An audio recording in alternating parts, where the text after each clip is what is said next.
pauvres dépensent, les riches investissent. Salut à toi et bienvenue à toi dans ce nouveau podcast dans lequel je vais te parler d'argent et d'investissement, comme tu l'auras certainement déjà compris en raison du choix de ce titre.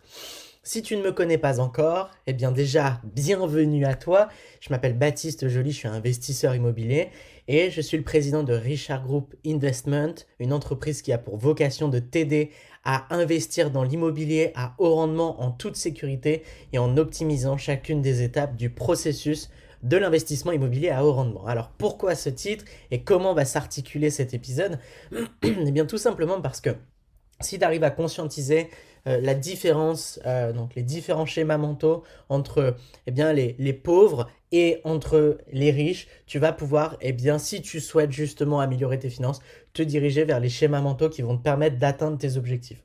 Donc on va voir comment est-ce que les pauvres en fait agissent et comment est-ce que les riches agissent aussi. On va voir que les pauvres dépensent, les riches investissent. On va voir pourquoi et je vais te détailler ma pensée. Donc comment va s'articuler cet épisode? C'est relativement simple. Dans une première partie, on va parler de la gestion de tes finances personnelles et pourquoi il est impératif que tu développes de la discipline. Je sais que c'est un mot qui fait un peu peur, la discipline, mais tu vas voir dans cet épisode, je vais te rendre tout ça aussi indolore que possible.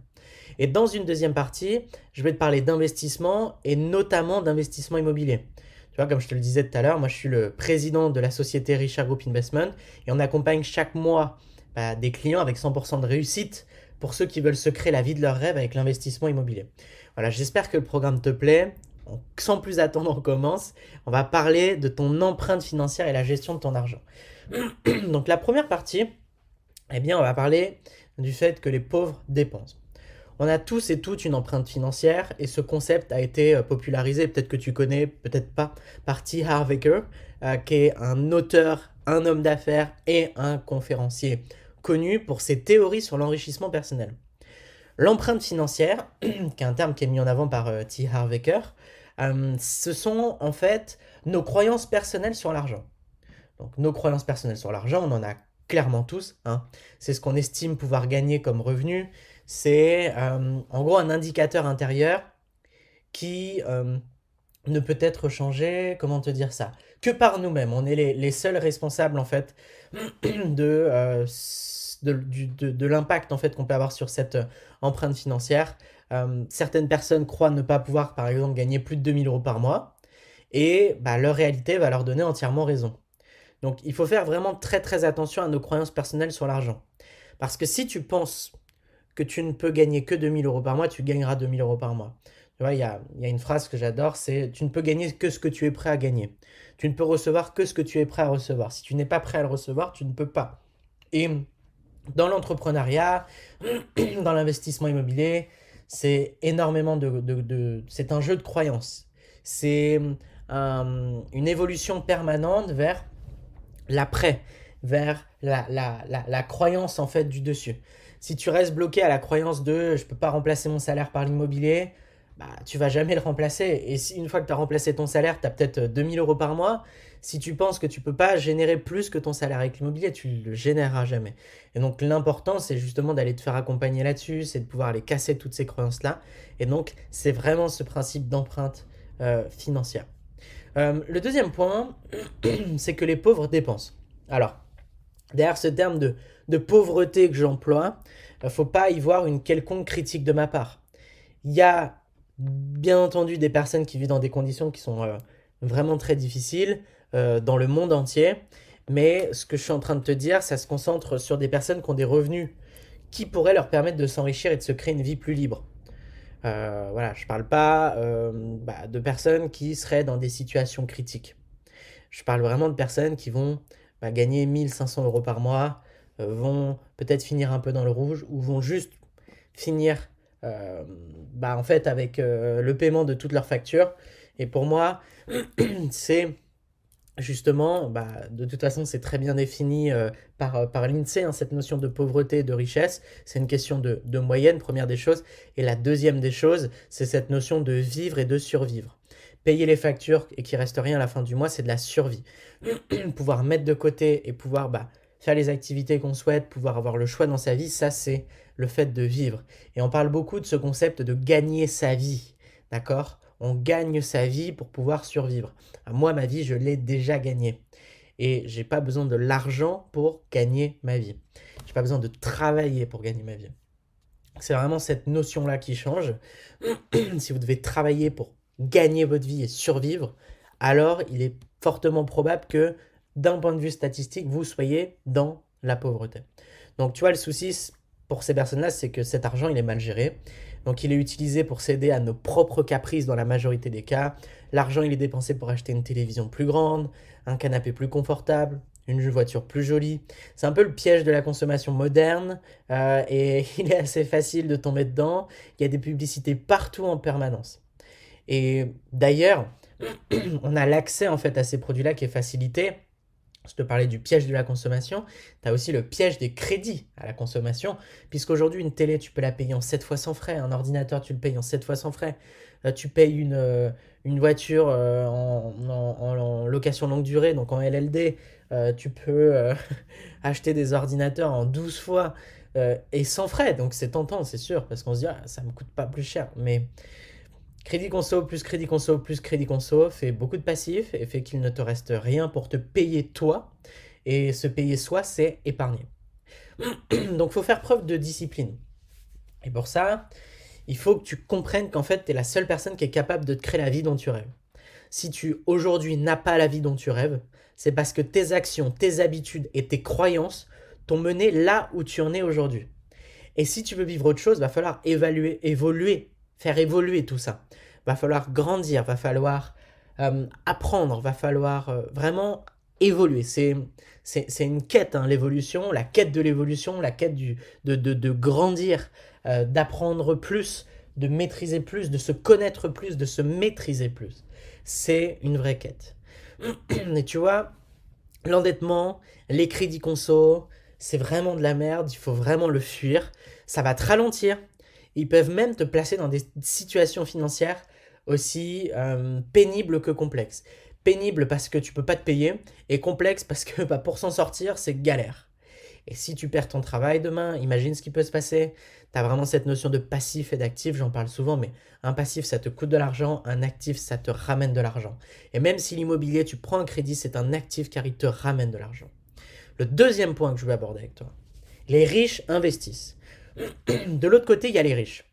Tu vois, mon idée aujourd'hui, c'est que tout le monde peut s'enrichir et je l'ai vu. J'ai vu des clients très bien gagner leur vie, 6-7 000 euros par mois, il leur reste rien à la fin du mois. Et ils prennent même des crédits conso pour acheter des trucs.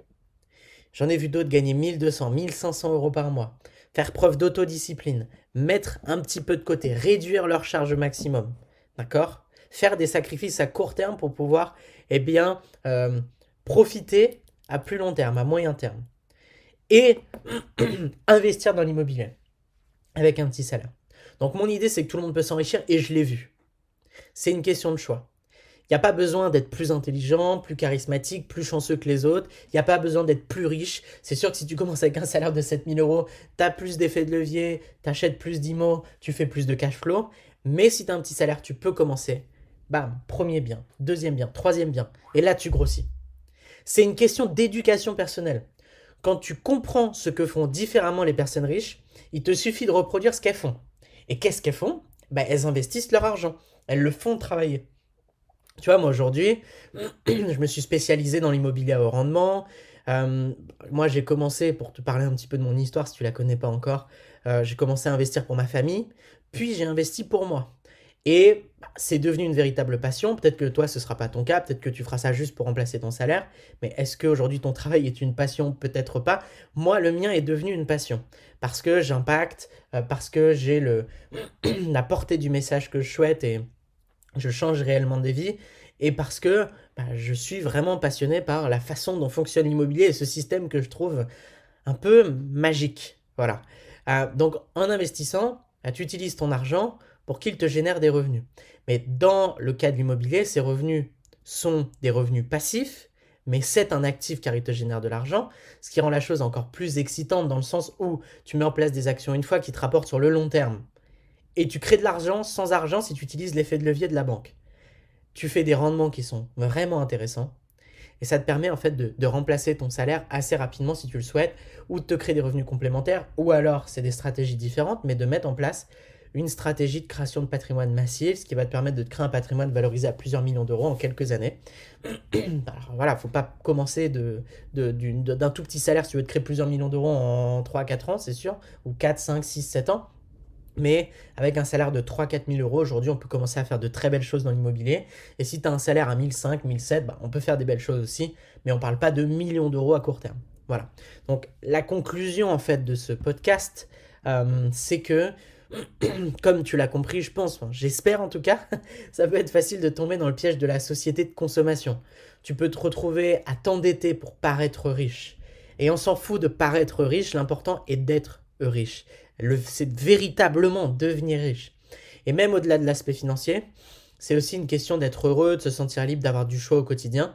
Et donc pour ça, investir ton argent et bénéficier de l'effet de levier de la banque, investir pas que ton argent, mais l'argent de la banque aussi, est la meilleure chose que tu puisses faire.